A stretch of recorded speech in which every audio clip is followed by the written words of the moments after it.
session budgétaire qui madame alobi wana ke tozozela projet ya budget eya soki eye bongo totala parce que nyonso tokoloba pamba soki mbongo eza te eloko mpe moko te ekosalema ezala gratuité ya enseignement ezala nini ekosalemaka soki mbongo ezali mpona mbongo ekota mbongo ezozanga na kongo te eloko ezosala ke mbongo ezanga tozala na budget moko médiocre oyo ezomona eza nini eza le fait que laisser aller bato bazoyiba se koyiba na moyibi ya modèle wana yango tozokotia mbongo ya malonga te yango moni madame alobi wana biso tosoulevaki motion awa ezalaki ya que il fallaki lors ya présentation ya programme ya gouvernement ya quinquennat il fallaki bayebisa biso mbongo combien bakomobiliser le budget qu'ils vont nous présenter c'est un budget annuel tokotala soki ekozala ndenge nini me ngai ndenge nazomonela soki baza sérieux il faut baprésenter biso budget ya au moins 16 milliards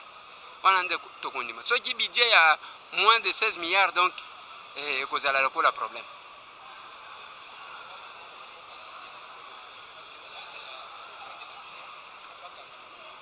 tokosala mosala tozali lisu na bango tozali litoi na bango oyo tokomona yango tokosala merci ouais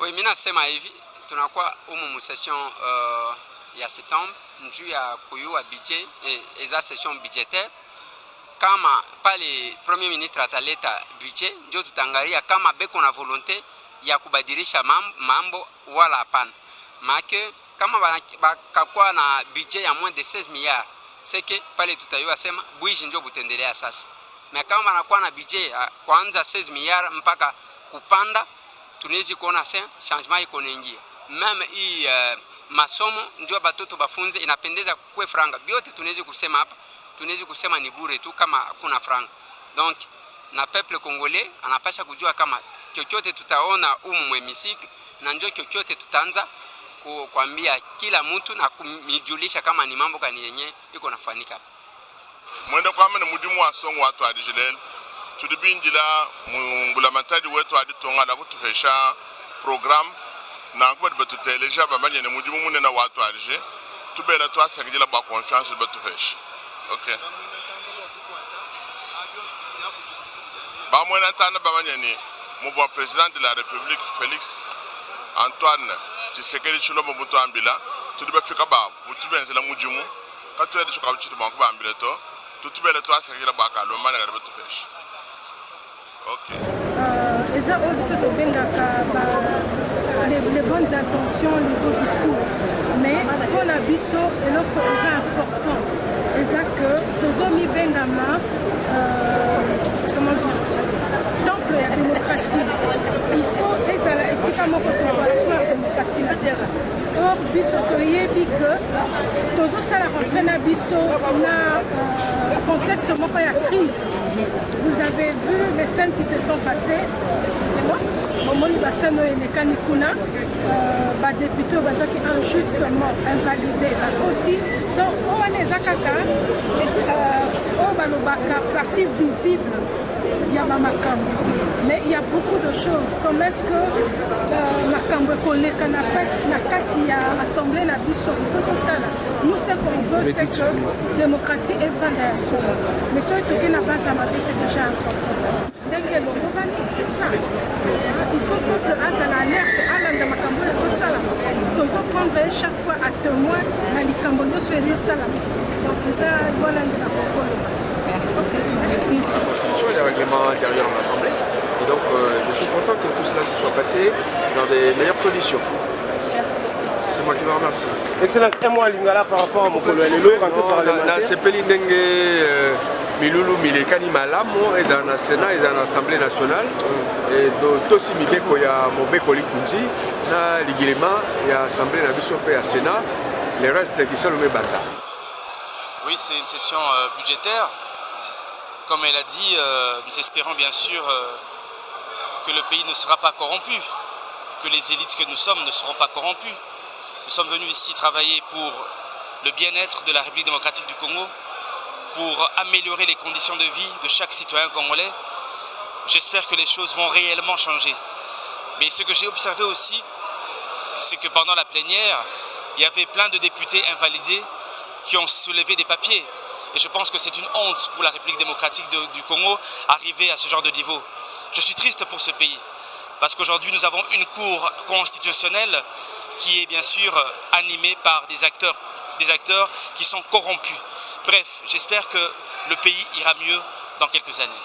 Nous sommes victimes de budgets qui ne se réalisent pas, qui ne subissent pas des suivis par les honorables. Est-ce que vous avez un message à l'égard de vos collègues concernant cette session? J'aimerais juste dire à mes collègues qu'ils soient vraiment des députés nationaux et non des robots nationaux. Nous avons besoin aujourd'hui des députés capables de défendre le peuple congolais et non des robots nationaux qui sont manipulés je ne sais pas d'où. Voilà. Merci. Congolais d'atteindre les grands objectifs que le chef de l'État et son gouvernement se sont fixés. Et qu'est-ce que le peuple peut attendre? Je sais que madame la présidente a dit. Je crois que ce sera à l'issue de l'examen du budget. Parce qu'elle a dit effectivement que ce budget doit prendre en compte les attentes nombreuses du peuple congolais. Donc ce sera à l'issue de l'examen du budget qu'on pourra répondre à cette question. Vous vous présentez parce qu'on va écrire sur l'écran. Oui, je suis l'ambassadeur représentant de la communauté économique des États d'Afrique centrale dans la RDC. toye awa toprofite na circonstance oyo mpo toloba polele ke tosengeli kozonga na bisika na biso lokola peuple ye moko avotaki biso boyo bakendeki kopesa mbongo na cour constitutionnelle mpo te cour constitutionnelle abuka mibeko ayeba te kolanda mpenza procédure boyo ebongi aya korendre justice na ye na nsima ya sanza mibale oyo elongo bali na mibeko aloka ye kosala yango nsima ya sanza motoba tokoki kondima yango te yango toprofite na occasion oyo mpo toloba polele mpe bazolanda biso na bilili bayeba makambo ezali koleka na mboka oyo corruption lokuta kozanga bosolo ekomi lokola normal mpo bagere mboka voilà liloba na biso yango wana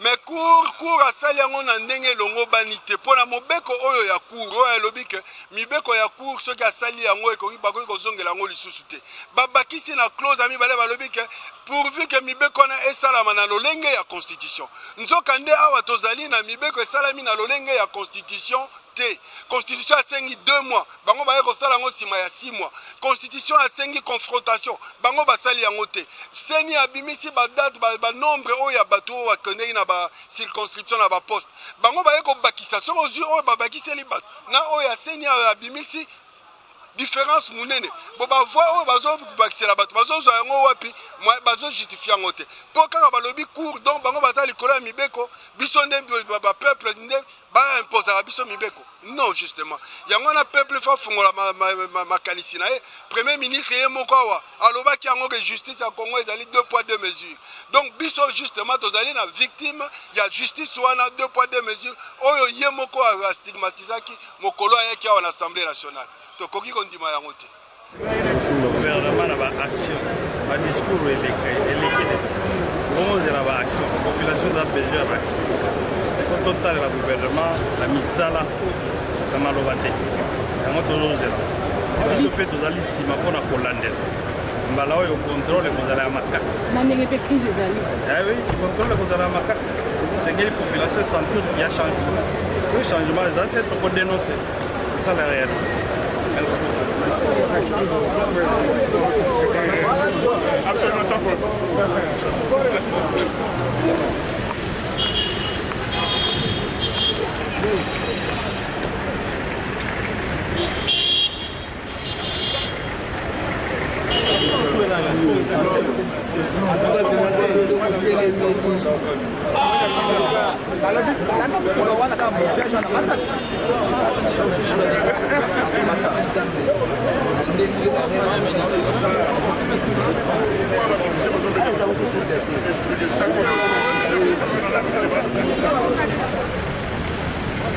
Legal.